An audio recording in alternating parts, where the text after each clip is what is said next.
Hello everyone, welcome to PCV Vinyl World. Today I wanted to do an unboxing and a review of the new Kiss Destroyer box set that came out in November.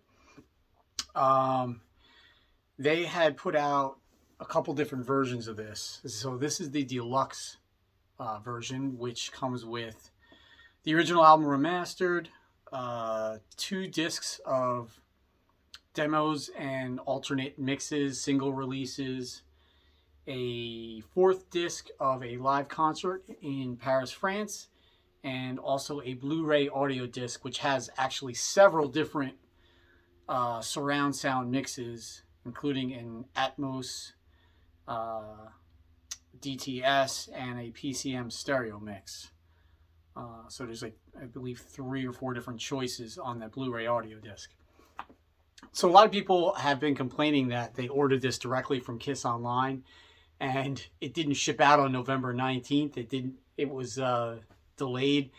But yet if you ordered it from Amazon or PopSmart or any of the other distributors, you got it right away. I actually ordered it from PopSmart, I believe, and it was like $20 cheaper, actually.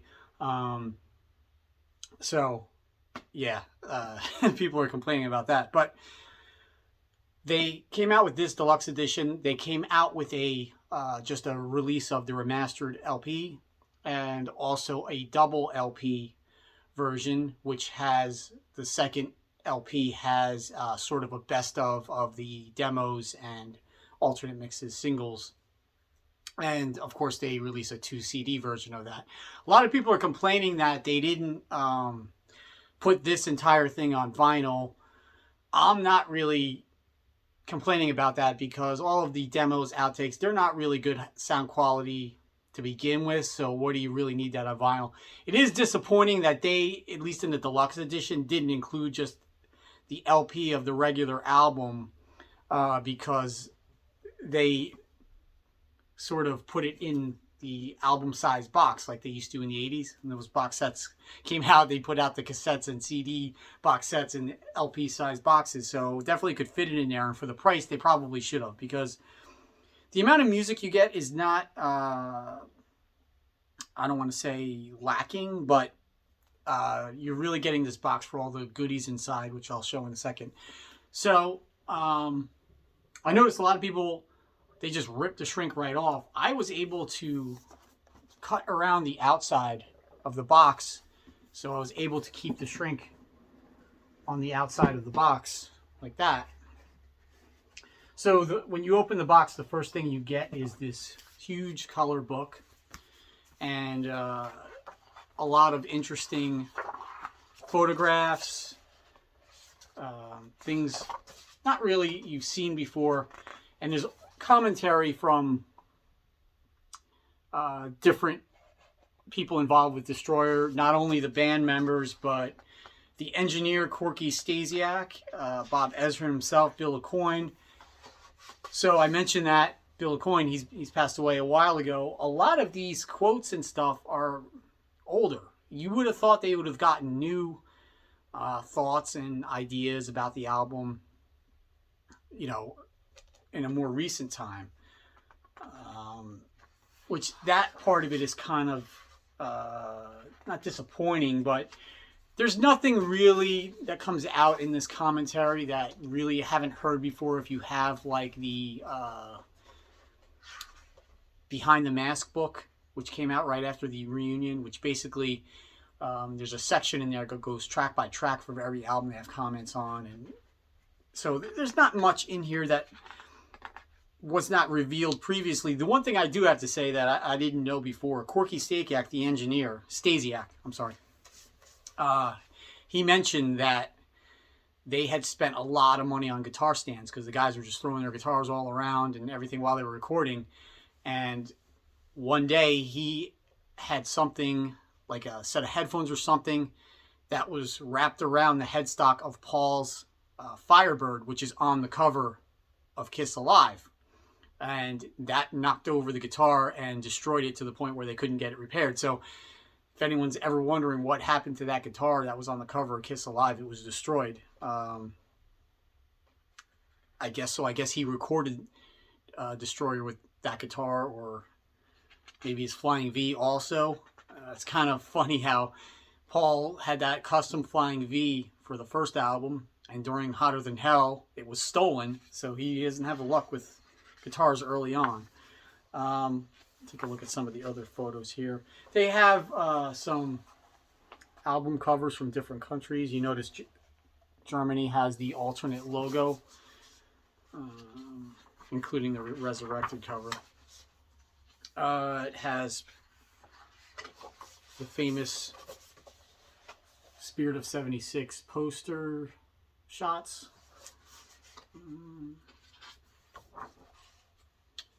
Let's see here. There's a rare shot of Paul with a Les Paul. In the famous Cobo Hall video, he does play a Les Paul in that. That was on the Alive tour. Now, what's interesting, you see this picture here, you'll think, oh, that's from Kiss Alive or Dressed to Kill tour.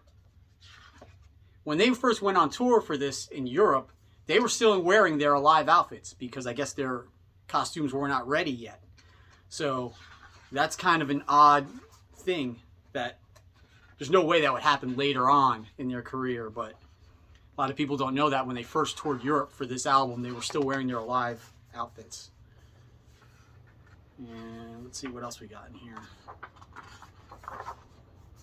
Singles and labels from different, for the vinyl collectors in there.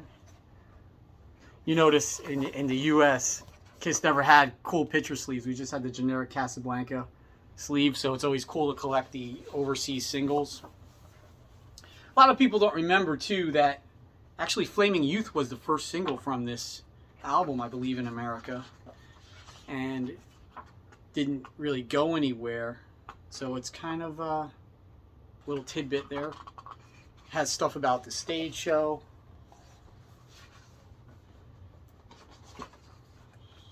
And this is cool. It has cassette releases from different parts of the world. Not something you see very often.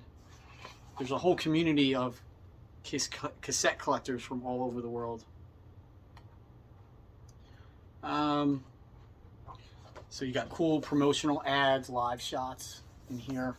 So the book is definitely good just for the, you know, for the photographs. Like I said, the commentary is stuff that if you're a Kiss fan, you've probably read here and there. And they have a bunch of shots from the Paul Lynde Halloween special, which was Kiss's first major exposure on TV. They had been on a couple of shows previous to that, but that was the one that really got them out there. So, the next item you get is basically a sort of like a press kit slash Kiss Army kit, which I guess it's more of an Army kit because it has stickers and stuff in here. But so this is what you get in it. Is a bunch of stuff. I'm not sure if I'm going to bring it all out because it's a Kiss iron-on. This little pamphlet which has the members of Kiss. A promo photo. What's this here? Little membership card. The Kiss Army newsletter type thing. This is the official Kiss Army membership. There's a sticker, a couple stickers here. These little postcards with each member. There's another promotional flyer here.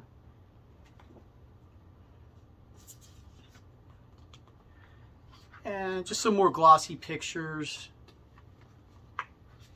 as well as a poster from somewhere in England, I believe. again, wearing the Alive costumes. So the thing about when I'm reading all these things from the press kit and the original Kiss Army kit is that Kiss likes to push now how they were always just these characters, the Spaceman, the Catman, the Demon, the Star Child. There's really no mention of that in any of the press information. So I call bullshit on that stuff. They were always known as Ace, Peter, Paul, Gene back then. The next thing you get is another group of photographs and posters. It opens up pretty oddly. So the first thing that's really cool is a reproduction of the Kiss tour book from Destroyer. Sort of a mini tour book. And the fans have been waiting for them to reissue their tour books. And I guess the way to do it is do miniature versions so people aren't selling them as authentic. So here we have, they list all their albums and they have a spot for the originals. I guess they didn't have the cover yet. Next up is a poster from the Paul Lynde Halloween special, from them performing on there. And that was a pretty cool set. I had a poster like this when I was younger, but it was a different shot. And an alternate poster of that famous Empire State Building shot. This is slightly different. And then the rest are sort of stage show drawings and blueprints. Kind of cool. And it also comes with this sort of like this newspaper type thing, which has like ads and articles about the album. Kinds of cool. I wish they would have included this in the book or something. It's kind of weird that they just released this as a, I don't know. Anyway, now getting on to the music. So, first thing is a remastered version of the Destroyer album. And it's sort of in a soft digipack case and this was the original inner sleeve of Destroyer. This is the other side. So I actually compared them, this to the original 86, 87 CD and the 97 remaster. I would say this is probably the best one. The 97 one is still really good. And, this one maybe is slightly better, I would say. Even this one sounds good. It's just a little bit quieter. I believe these two are much more dynamic. So, at least that part of it, you're getting the best sounding version of Destroyer. Like I said, I don't have the vinyl to compare, so.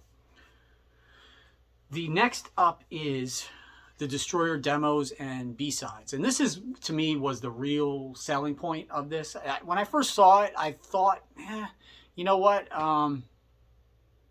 There's not much to entice me because I had these demos. I've heard the live show before. In fact, I have it on cassette. But then I saw that there was a lot of other demos that I had not heard. All the single edits and some other instrumental versions of the album. So, first disc of this has Paul's demos and Gene's demos. Paul's, a couple of them have been released before. Don't You Hesitate, God of Thunder have been released on the box set. It's the Fire, which is probably the best of the Paul demos. I think this song, if it had been worked on with Bob Ezrin, could have really made the album probably, or if not, could have definitely been used on Rock and Roll Over or Love Gun. The demo of Detroit Rock City, that's kind of odd, because the difference is the verses of the song have that main riff, that dan and that goes through the riff while he's singing the verse, so that's a lot different. Love Is Alright is okay. So the Gene demos, there's 5 Paul demos, and there's 10, right, 10? Yeah, 10 Gene demos, because Gene always writes a lot more than Paul. Bad Bad Lovin', Man of a Thousand Faces, which is on his solo album.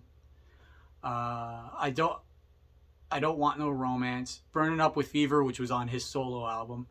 Rock and Rolls Royce. Mad Dog, I believe that was previously on the box set or one of the other compilations. Night Boy. Star, Howlin' for Your Love, True Confessions. This is also on his solo album. I would say Star is a pretty good album. I mean, pretty good song that could have definitely made rock and roll over. Or Love Gun. Love Gun, I think, only has 9 songs, and the last one is Then She Kissed Me. So I'm surprised that they didn't stick one of these other songs on there. But a lot of these Gene's demos, you hear other parts, like I believe I Don't Want No Romance has the main riff of Dr. Love. So you hear bits and pieces of songs that they wrote later on in these demos. Overall, they're okay. I don't know if these were done with Bob Ezrin or pre-Destroyer sessions. It's the Fire, out of all of these songs, is probably the best one, I would say. And I think Gene sings in the background, so I'm thinking that maybe that was recorded with Bob Ezrin. I don't know. That's the one thing about the demos. It gives no credits at all. Who plays on these, even who wrote the songs. So to me, that's kind of an issue. I'd want some explanation in there.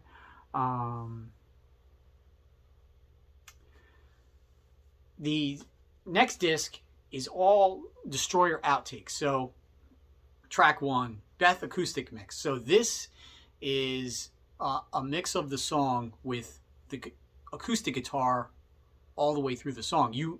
In the regular studio version, you only hear a little bit of the acoustic guitar here and there throughout the song. So that's pretty cool. Then we have 1, 2, 3, 4, 5, 6 single edits of all of some of their tracks. Shout Out Loud, Flaming Youth, Detroit Rock City. Shout It Out Loud, mono. Flaming Youth, mono. Detroit Rock City, mono. Okay. The main one I can really hear the difference is the Flaming Youth single mix. The bass is really more prominent. The Detroit Rock City single mix, I've never heard this before. And it's completely spliced up and odd sounding. And I mean, I remember hearing Detroit Rock City on the radio when I was a kid. So this is about 1979 or so. There's no way they were playing the single mix of Detroit Rock City on the radio. It was always probably the album track, or I believe the double platinum version, which has the full song without the intro in the beginning. That's the one they played. This single mix is really odd, and probably will be surprised when you hear it. Then it has some instrumentals. King of the Nighttime World, Do You Love Me, God of Thunder, Ain't None of Your Business, what I'll talk about in a second. King of the Nighttime World, alternate mix. Great Expectations, early version. Great Expectations, early version. When you hear this song, you really hear sort of like the Ezrin influence. To me, Great Expectations is the one song where it really sounds like it could be an Alice Cooper song. And the differences in the lyrics too. Gene says, you see Paul playing his guitar, you see Peter playing his drums. He doesn't have any of those reference the other members in this regular studio version. Do You Love Me, early version. This is an early demo of Do You Love Me. And this, you definitely hear Paul's influence from the band The Move and ELO on this early demo. I think he's almost singing in a slightly English accent on this demo as well. Another Beth instrumental, and finally Do You Love Me, alternate mix, which the alternate mixes, for the most part, they just remove the piano. That's what I hear. So they sound more like Rock and Roll Over type mixes. So the one unreleased song here on these Destroyer alternate mixes is Ain't None of Your Business, sung by Peter Criss. Now, Kiss fans have heard this song for years through bootleg demos. It's a pretty good song, not written by Kiss. It's written by some country duo. But it doesn't fit Destroyer. It definitely would fit on Rock and Roll Over or even Love Gun. I'm surprised it didn't get put on Love Gun because Eddie Kramer wanted Peter Criss to sing more. And they could have put it on there as an additional track or instead of Then She Kissed Me. But it has that, and it has an instrumental version of the song as well, which is cool. And ironically, the song ended up on the first Detective album. If you ever heard this with Michael DeBar's and Tony Kaye from Yes, they were on Led Zeppelin's Swan Song label. They put out 2 albums. So somehow that song got to them. I believe this came out. So this came out in 77, so this would have been a year later. But just if you're looking for that song, it's actually on there. Next up is the Paris 76 show, which is a famed bootleg. I've had a copy of it. My copy didn't have Detroit Rock City and Rock and Roll All Night. The encores, I guess. So this show, it's kind of, if you're going to put out a box set, put out something that the fans don't have already. This is a pretty cool show in the sense that it's early in the tour, so they're still doing sort of like the Alive show. And they do play Flaming Youth, which is, they only played early on in the Destroyer tour, and they didn't play that song again for like 40 years until one of the cruises. So that's kind of a significant thing here.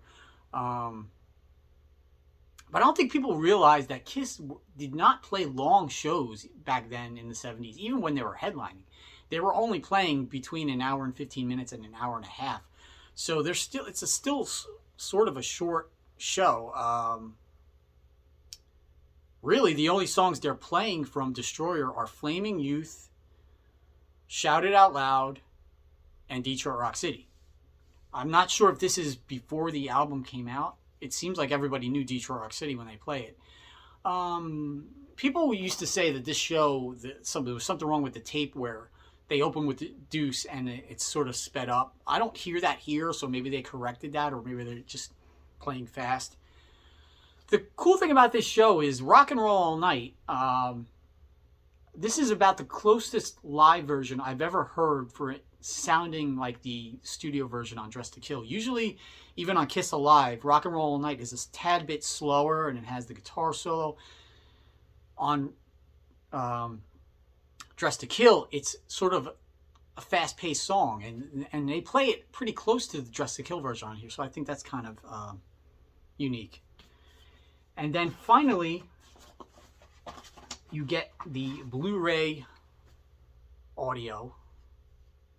And there's 2 bonus tracks on here. Beth Acoustic Mix and Sweet Pain, which has the original Ace Frehley guitar solo, which is on the Destroyer Resurrected.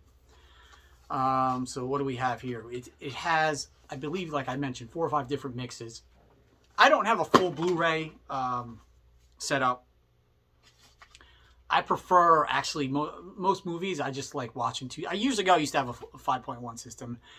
And I was never that taken with it. I just rather just listen to it, movies and stuff, through my stereo. So I did play this on my Blu-ray player and stuff. It does sound good. It sounds a little different. But the thing is, who's going to listen to this that often? You're just going to listen to the regular album, right? And my main complaint is, instead of this, they should have done a Blu-ray of the Anaheim show, or there's a Houston show that's come out in the last few years that's Pro Shot. Or remember this, the Kiss the Lost concert from Roosevelt Stadium, black and white show. They sued the people that released this because I guess Kiss didn't own this footage. But why not put this on here? They actually do play Flaming Youth on here, which is pretty rare as well, like I said. But the box set as well does not include Destroy Resurrected, which is surprising. You would think they would try to tie everything together. So if this was a remix of Bob Ezrin he did in 2012, a little bit different. You can hear the drums a little bit better on here. So I would say, you know, out of everything besides the original album, this is probably the second best version of Destroyer. The Blu-ray stuff is interesting, but I don't think it's something that people are going to go back to for the most part. So how do I feel about the box? As the first box, I'm kind of glad they did Destroyer just to get it out of the way, because as a super Kiss fan, the fans, I think, want something like The Elder or Creatures, where there's so much stuff that we haven't heard. But for the price, I believe, number one, they should have included the LP of just the album. You know, you don't need all the demos and outtakes and all that on vinyl, you know. But it would have been cool since you're releasing the box anyway, vinyl size box. Number two, when I looked at my original cassette of the Destroyer demos, I noticed something significant was missing. Number one, Sweet Pain instrumental and Sweet Pain demo. But the big thing was there's an instrumental version of Detroit Rock City on this that has the original Ace Frehley guitar solo. Now that wasn't on the demos here. So that's kind of disappointing that they didn't include that, because that's one of the coolest things for a Kiss fan to hear, Ace Frehley's original interpretation of the guitar solo, because the guitar solo we all know on Destroyer for Detroit Rock City was written by Bob Ezrin. Paul and Ace play it in unison, sort of a harmony on guitar. So that is a sort of a disappointment. But overall, they did a pretty nice package, especially with all the press kit goodies and all that. So you can't knock them for that. I don't know if anybody watches Three Sides of the Coin. One of the guys on there, Mark Ciccini, he's sort of like the super collector, and Kiss does contact him for photographs, posters, things like that for their box sets. He said he's working with them on the next one. It's going to blow the fans away. So I'm hoping it's The Elder, because they recorded almost an album's worth of tracks before The Elder, before Bob Ezrin got involved. It was supposed to be their Return to Rock album, and then they ended up doing a concept album. So hopefully it's something like Destroyer. They had a Love Gun Deluxe, which just has one extra disc a few years ago. So I don't think there's much as far as the rock and roll over Love Gun era. I think there's more in the early 80s era where they weren't sure what they were doing. So anyway, so that's my review of the box. If you're a Kiss fan, I would definitely suggest getting it, or at least the 2 CD set or double vinyl. I don't think just the regular release of the remaster of the vinyl is, if you already have the vinyl, I wouldn't bother getting that. I would definitely get the double vinyl. So that's it. If you like these videos, please subscribe, and I'll talk to you later. Thanks.